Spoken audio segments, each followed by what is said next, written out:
Maestros, buenos días. Miren, hoy es martes 26 de septiembre del 2023. Son las 8:18 de la mañana. Y sí quiero compartirles uno de los productos que se espera que se logren en este consejo técnico. Y habla lo que dice la guía de educación primaria. Bueno, las orientaciones para la educación primaria en la página 8 nos pide que se realice de manera individual o colectiva la lectura interdisciplina en la nueva escuela mexicana. En el libro del maestro, un libro sin recetas para la maestra y el maestro de la fase 4, de la página 11 a la 21, de la página 11 a la 21. Y sí les voy a compartir aquí el documento, ya lo tengo aquí a la mano, para, para comentarlo. En esas orientaciones para la primera sesión ordinaria del Consejo Técnico Escolar y el taller intensivo de formación continua para docentes, al menos en la de educación primaria, en las orientaciones de educación primaria, bueno, viene entre otras cosas, en la agenda del trabajo, pues ya saben que en la agenda del trabajo se sugiere abordar estos tres temas, estos relacionados con el plan de estudios de educación preescolar, primaria y secundaria y su vinculación con los libros de texto, sobre gestión escolar y asuntos particulares de la escuela. Aquí va lo del programa escolar de mejora continua de la escuela. Y luego los libros de texto gratuito y los temas como temas de interés nacional. Son tres temas de la agenda. Viene un propósito general y tres propósitos específicos.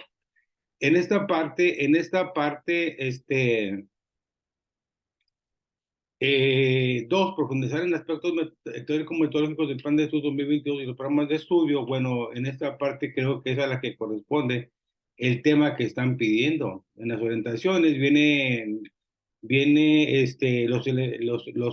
vienen recordando los elementos que integran el programa analítico desde el mes de julio a agosto. Viene lo que hay que recuperar. Vienen tres ejes de análisis: el diseño de la planeación didáctica, el desarrollo de la planeación didáctica y los libros de texto gratuito. Y aquí vienen las preguntas, que hay que hacérselas, hay que caer en esta problematización y discutirlas, platicarlas, reflexionarlas. Estas preguntas son la problematización.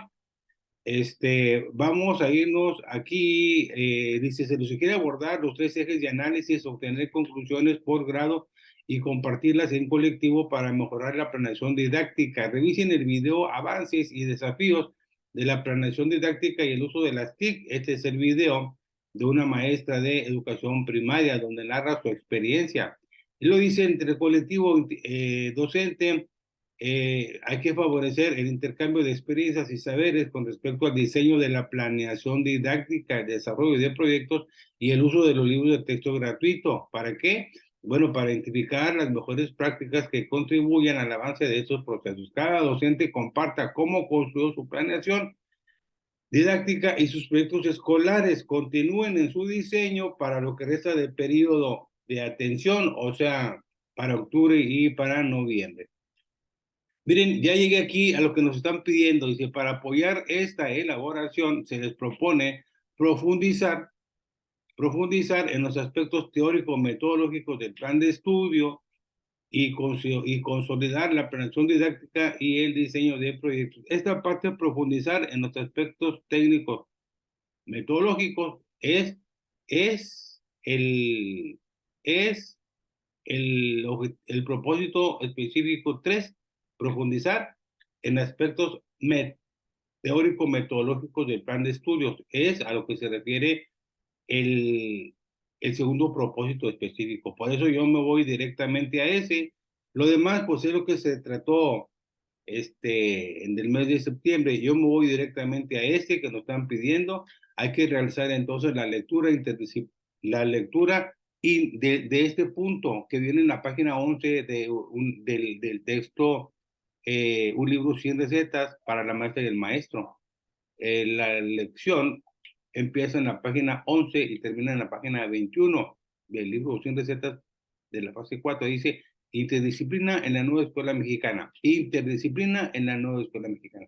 ¿Qué nos dice de la interdisciplina en la nueva escuela mexicana? Maestros, aquí está el libro Sin Recetas. Nos vamos a ir directamente a la página 11 de este libro Sin Recetas, de la fase 4.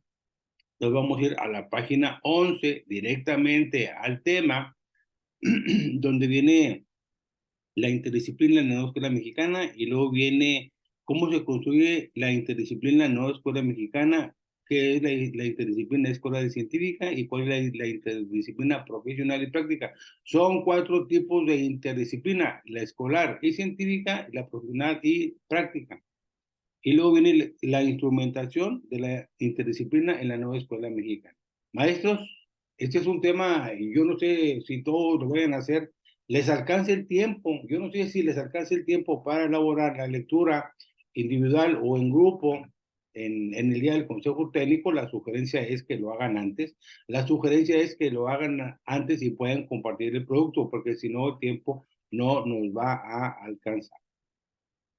Me voy otra vez a la lectura. Entonces, aquí a la página 11 nos vamos directamente con la lectura, y aquí es donde viene luego, vienen los campos formativos, los ejes articuladores, y ya viene el tema. ¿Qué nos dice sobre la interdisciplina en la nueva escuela mexicana? Este texto, bueno, aquí hay una cita de Voltaire: si los pobres comienzan a razonar, todo está perdido. Bueno, aquí nos dice que en las últimas décadas la docencia mexicana fue atiborrada por conceptos que perdieron su valor teórico al ser trivializados por un discurso que solo simulaba modernidad y progreso, relacionados con un discurso político progresista superficial, no se profundizaba.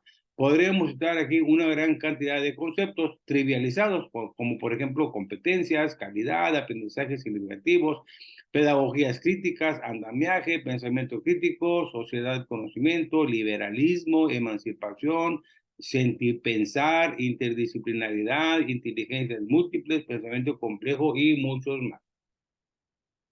Las pruebas, la aplicación de pruebas estandarizadas a las niñas, niños y jóvenes con la intención de medir el supuesto aprendizaje de los contenidos de aquellos programas fragmentados en asignaturas y comparar dichos resultados con otros de diferentes partes del mundo, fijando una jerarquía de cuáles son mejores y cuáles son peores estudiantes. Esto es alguno de lo que nos habla por ahí algunos compañeros funcionarios de la Secretaría sobre los antecedentes de esta nueva escuela mexicana.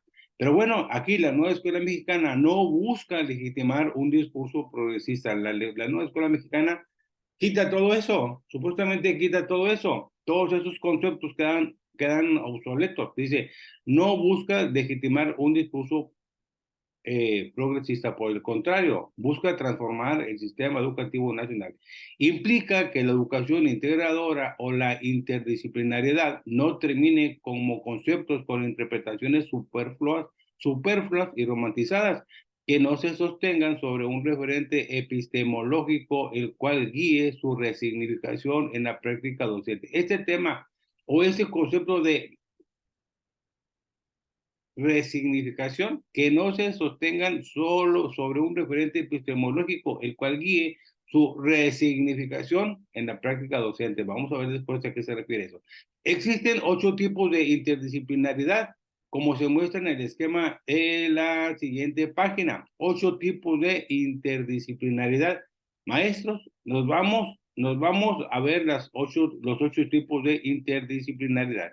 Bueno, aquí nos habla de la interdisciplinaridad conceptual, instrumental, van 2, transdisciplinaridad 3, circundisciplinaridad 4, interdisciplinaridad 5, pluridisciplinaridad 6, y bueno, aquí creo que faltan 2 que no se observan o aquí están inmersas. Hay aquí le dice que son 8, pero aquí están remarcadas 6: conceptual, instrumental, transdisciplinaridad, circundisciplinaridad, interdisciplinaridad y pluridisciplinaridad. Entonces, bueno, lo vamos a seguir aquí, dice, existen 8 tipos de interdisciplinaridad, como se muestra en el esquema de la siguiente página. Dice, la interdisciplinaridad designa las interrelaciones forjadas al interior de una disciplina o de un mismo campo disciplinario en función de su lógica interna. Es por lo general utilizada como una expresión genérica. La interdisciplinaridad es por lo general utilizada como una expresión genérica para referirse a todas las formas de vínculos que pueden establecerse entre las disciplinas. La interdisciplinaridad a todas las formas de vínculos que pueden establecerse entre las disciplinas. Designa las interacciones eficaces tejidas entre dos o más disciplinas. Otra vez, designa las interacciones eficaces tejidas entre dos o más disciplinas y sus conceptos, sus procedimientos metodológicos, técnicas, etcétera. Entonces, retomando aquí, las, pues los 8 tipos de interdisciplinaridades. Bueno, aquí están algunas, pero bueno, está la interdisciplinaridad conceptual, es una. La interdisciplinaridad instrumental, son 2. La interdisciplinaridad radical, son 3. Interdisciplinaridad ampliativa, son 4. Interdisciplinaridad racional, 5. Transdisciplinaridad, 6. Circundisciplinaridad, 7. Y interdisciplinaridad radical, 8. Interdisciplinaridad radical, 8. Aquí me están mandando en algo que me están compartiendo los 8 tipos de interdisciplinaridad. Bueno, dejamos este esquema y ahora sí dice, ¿cómo se construye la interdisciplina en la nueva escuela mexicana? Maestros, el plan de estudios de educación preescolar, primaria y secundaria recupera 4 elementos que articulan la propuesta curricular, y esos 4 elementos son integración curricular, autonomía profesional, comunidad, derecho humano a la educación. ¿Qué se pretende con la interdisciplina o qué se pretende con la integración curricular en la nueva escuela mexicana? Bueno, se pretende que mediante la relación de los campos formativos, los ejes articuladores y la elaboración de proyectos, se desarrolle un trabajo interdisciplinario que permita, por un lado, que los procesos formativos estén vinculados al contexto comunitario e intereses de las y los estudiantes. Eso es lo que se pretende con la integración curricular. Aparte de eso, que facilite el abordaje de los contenidos fundamentales más allá de la fragmentación de las asignaturas. Se busca que aparte estudiantes, maestras y maestros discutan, diseñen e inicien diversas acciones que integren tanto saberes como proyectos que respondan a problemas de la realidad en la forma de experimentos, prototipos, obras artísticas, investigaciones, entre otros, con diversos propósitos disciplinares, escolares o comunitarios. De manera analítica puede expresarse de la siguiente manera. Todo esto puede expresarse de la siguiente manera. Por ejemplo, dice un campo formativo. ¿Qué es un campo formativo? Bueno, un campo formativo es el trasfondo ante el que se resalta lo que existe en él. Repito, un campo formativo es el trasfondo ante el que resalta lo que existe en él, en este caso la pluralidad de saberes y conocimientos de distintas disciplinas en el campo formativo. Cada campo formativo tiene diferentes disciplinas, con los cuales acercarse a la realidad que se quiere estudiar. Aquí está bien claro, cada campo formativo tiene sus disciplinas. Lenguajes tiene sus disciplinas, saberes y pensamiento científico tiene sus disciplinas, ética, naturaleza y sociedades tiene sus disciplinas, y del humano y lo comunitario tienen sus disciplinas. ¿Qué son los ejes articuladores? Bueno, los ejes articuladores conectan los contenidos de diferentes disciplinas dentro de un campo de formación y al mismo tiempo vinculan las acciones de enseñanza y aprendizaje con la realidad de las y los estudiantes en su vida cotidiana. Esto es dos conceptos muy claros: qué son los campos formativos y qué son los ejes articulados. Entonces, dice la conexión. El punto fundamental de la conexión entre contenidos de un campo y los ejes articuladores es la problematización de la realidad que hacen docentes y estudiantes. Si no hacemos una problematización de la realidad de los docentes y los estudiantes, bueno, no va a haber una conexión entre los contenidos de un campo formativo y los ejes articuladores. Entonces, es necesario la problematización de la realidad que hacen docentes y estudiantes. La problematización, ¿cuál es la función de la problematización en esa conexión? Bueno, hay que cuestionar el papel de los saberes y conocimientos con respecto a un tema, situación o experiencia relacionada con la realidad personal, escolar o comunitaria.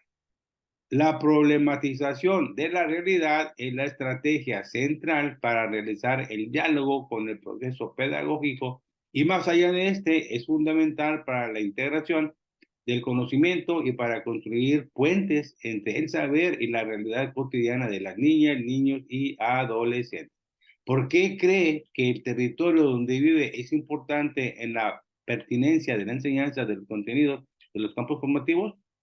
Bueno, lo más importante es que las y los estudiantes aprendan a construir la naturaleza de un problema y sus posibles soluciones. Por ejemplo, aquí dice, ¿qué hay en el agua o qué hay con el agua? Bueno, acercarse a este tema del agua no representa lo mismo si la comunidad en donde está la escuela se ubica en el estado de Nuevo León, que sí falta agua, que si se encuentra en el estado de Tabasco o en la Ciudad de México. En Tabasco hay mucha agua. Dice, al trabajar el campo formativo, saberes y pensamiento científico, específicamente el tema, los estados del agua, maestros, en este campo formativo, saberes y pensamiento científico, en la fase 4, al tercer y cuarto grado, viene ese tema, los estados del agua, es ese tema. Lo común, lo que siempre se ha hecho, por lo general, para las niñas y niños, del país es aprender que las nubes o el vapor que sale de la taza de café representa la fase gaseosa. El, en el baño, cuando se baña uno con agua caliente, la fase gaseosa. Los ríos o el agua que beben representan la fase líquida, el agua que sale de la llave, mientras que los hielos en sus vasos son la fase sólida.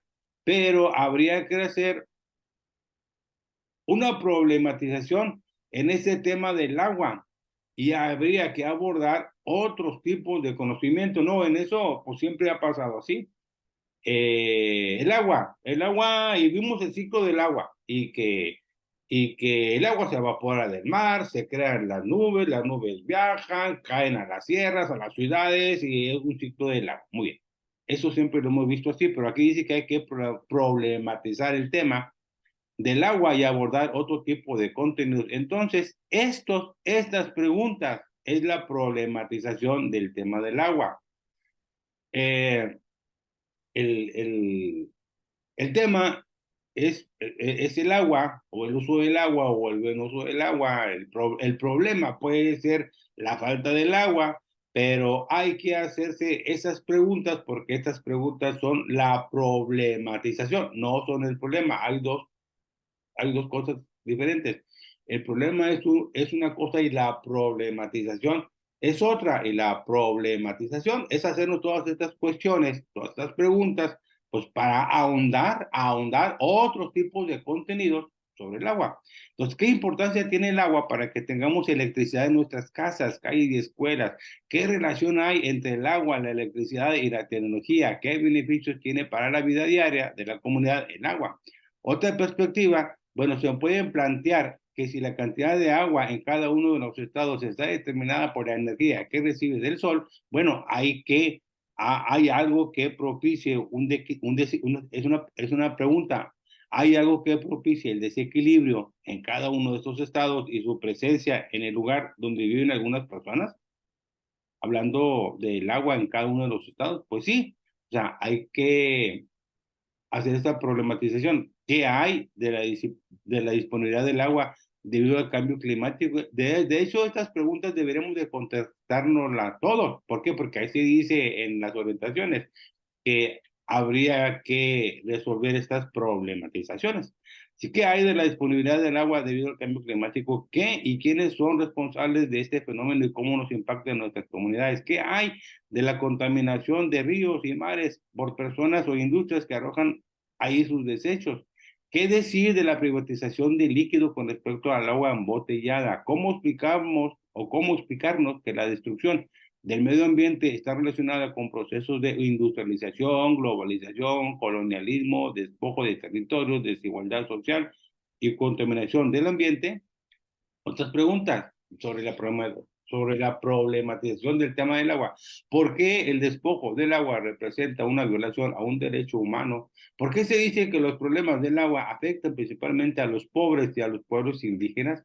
¿Representa lo mismo la abundancia o carencia de agua en estados como Nuevo León o Sonora que en Tabasco o en la alcaldía Iztapalapa de la Ciudad de México? ¿Qué opinan los niños y las niñas entonces sobre esta problematización, sobre el tema del agua, que es un tema que viene en saberes y pensamiento científico, pues en la fase 4 debe ser de tercero o cuarto grado, tema del agua? Ok, entonces hacemos un proyecto con el aprendizaje basado en proyectos comunitarios, porque el lenguaje, el campo formativo, lenguajes. Dice, de acuerdo a la fase de aprendizaje en donde se encuentran las niñas y los niños, sugerir que vayan a la comunidad o con su familia o en grupos de amigos y pregunten a las personas lo siguiente. ¿Viven con algún problema relacionado con el agua? ¿Cuál creen que sea el motivo que cause dicho problema y cómo lo solucionarían? Bueno, en, en este punto, nos dice que las y los estudiantes pueden elaborar sus propias preguntas. Aparte de estas preguntas, pues los alumnos pueden elaborar sus propias preguntas, no solamente las que vengan en los proyectos. Por ejemplo, pedir a las niñas y niños que organicen la información de acuerdo con las respuestas, es decir, que organicen según la edad, el género o la localidad. Hay que apoyar a las y los estudiantes para que presenten al grupo, la escuela o la misma comunidad los resultados de su proyecto. Sí, hay que socializarlos. Esto puede ser por medio de dibujos, escritos, carteles, imágenes, una significación artística o la combinación de todas, o lo que decide el grupo con sus maestras y maestros. En ese sentido, la perspectiva interdisciplinaria implica la reorganización de los contenidos curriculares a partir de las habilidades, los saberes, los conocimientos y la creatividad docente para relacionar conceptos, hechos y procedimientos. Maestros, yo creo que esto está muy completo la información.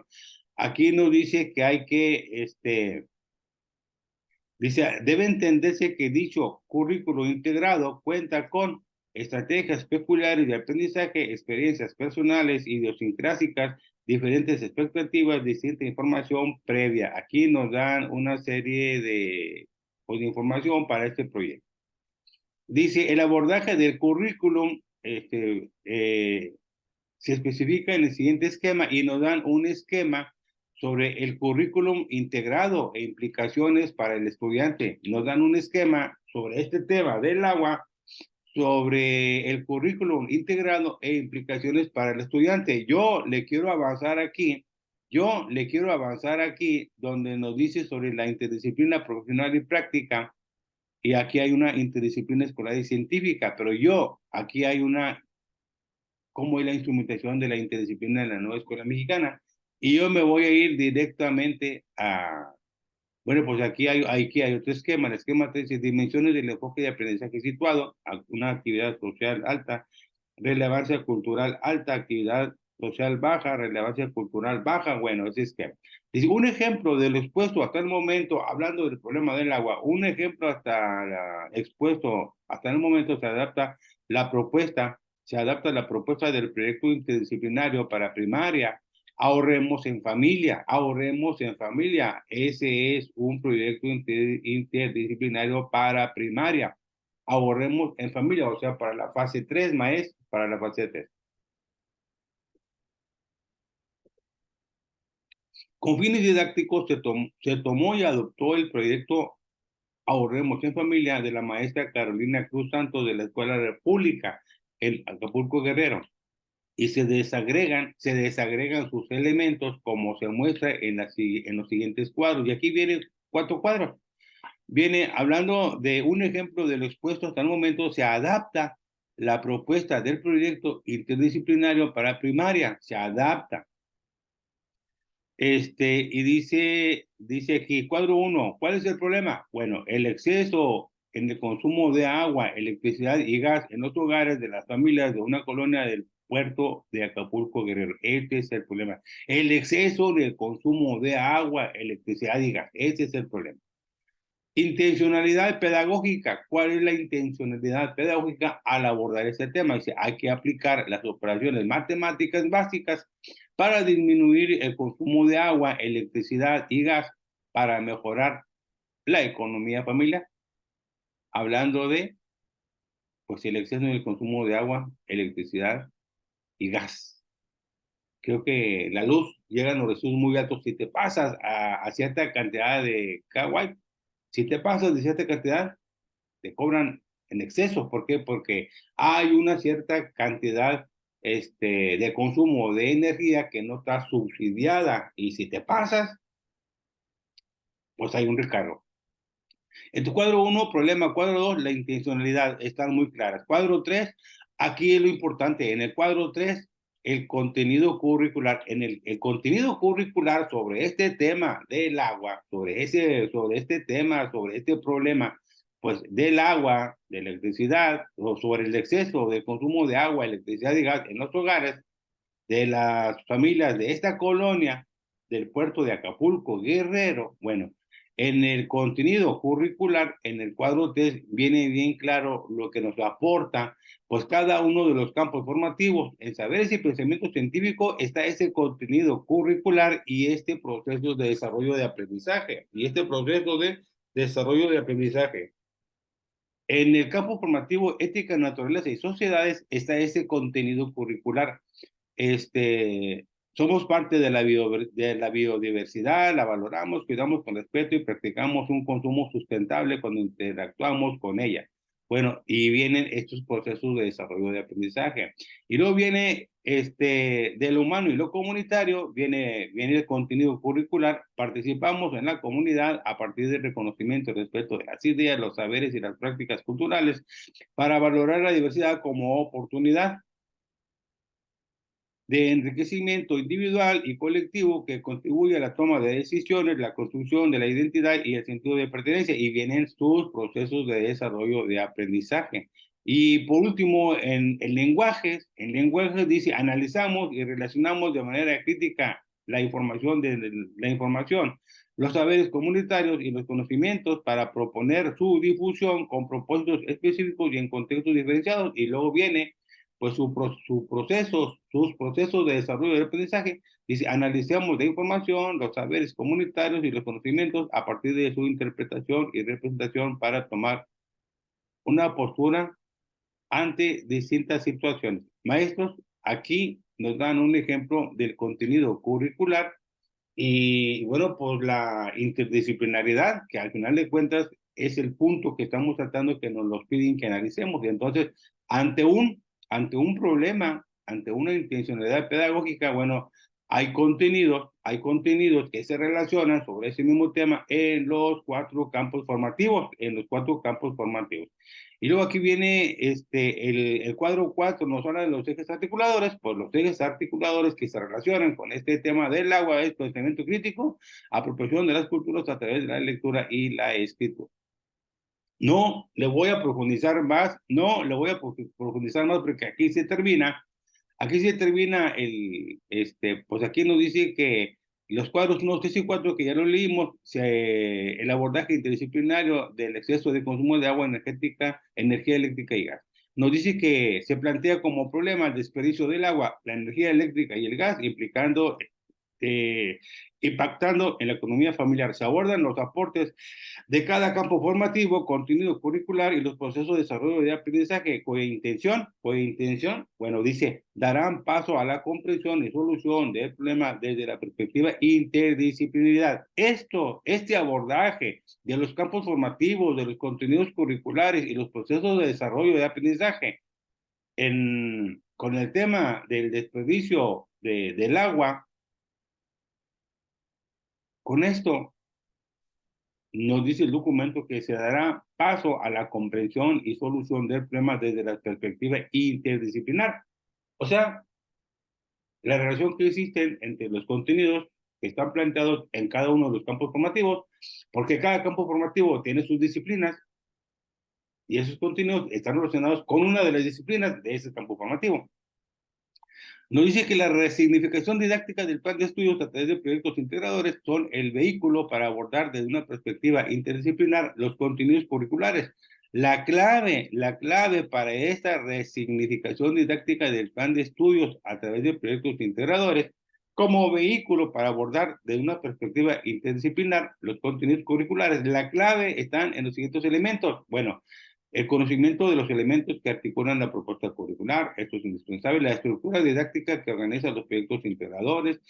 El conocimiento de los campos formativos y sus respectivos contenidos curriculares, tenemos que conocerlos, los programas sintéticos, las metodologías activas propias de cada campo formativo, el ejercicio efectivo de la autonomía profesional de las maestras y maestros, así como el compromiso ético de la formación de la niñez mexicana que contribuirá a superar cualquier dificultad teórica, instrumental y operativa. Esto último, maestros, esto último es importante que lo conozcamos, que lo manejamos o que lo manejemos. Les dejo este video, creo que es el 529, y este video pues se va a llamar así como nos lo están pidiendo ahí en las orientaciones, se va a llamar